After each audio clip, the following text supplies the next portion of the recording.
नवी मुंबईत वाढत्या वायू प्रदूषणावर अखेर महापालिकेची कडक कारवाई सुरू झाली आहे.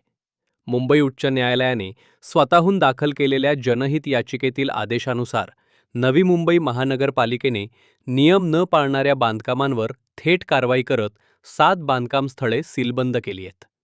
महापालिका आयुक्त डॉक्टर कैलास शिंदे यांनी केलेल्या पाहणीत अनेक गंभीर त्रुटी उघडकीस आल्या.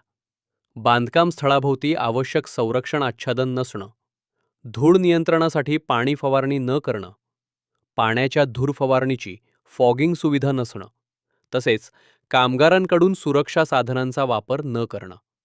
या सर्व नियमभंगांमुळे वायू प्रदूषण अधिकच वाढत असल्याचे निदर्शनास आले. या पार्श्वभूमीवर 27 आणि 29 जानेवारी रोजी सानपाडा परिसरातील विविध विभागातील बांधकामे सीलबंद करण्यात आली.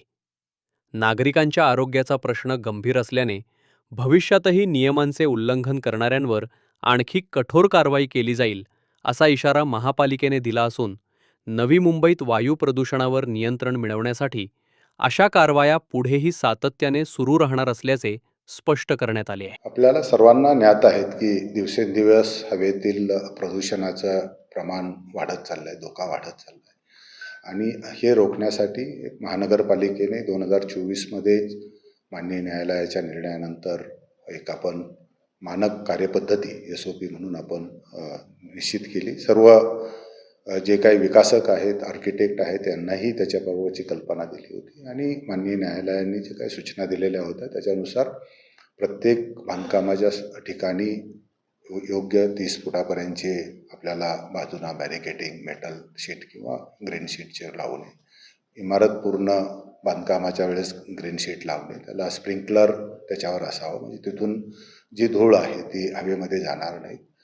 बांधकामाच्या साहित्य वाहतूक करणाऱ्या गाड्या पूर्ण झाकलेल्या असाव्यात. त्याच्याशिवाय बांधकामाची ज्यावेळेस बांधकाम साहित्य घेऊन येणारे जे काही मालवाहू ट्रक असतात ते मध्ये आल्यानंतर त्याचे टायरला धूळ जाते बाहेर, त्याच्यासाठी वॉशिंगची फॅसिलिटी तिथे असली पाहिजे. आणि त्याच्याबरोबर इथे होणारं प्रदूषणासाठी आपल्याला मॉनिटरिंग मेकॅनिझमसाठी म्हणजे display board, air quality monitoring system प्रत्येक ठिकाणी लावाव्यात. याचीसुद्धा मी सर्व बांधकाम व्यावसायिकांना, विकासकांना कल्पना दिलेली आहे.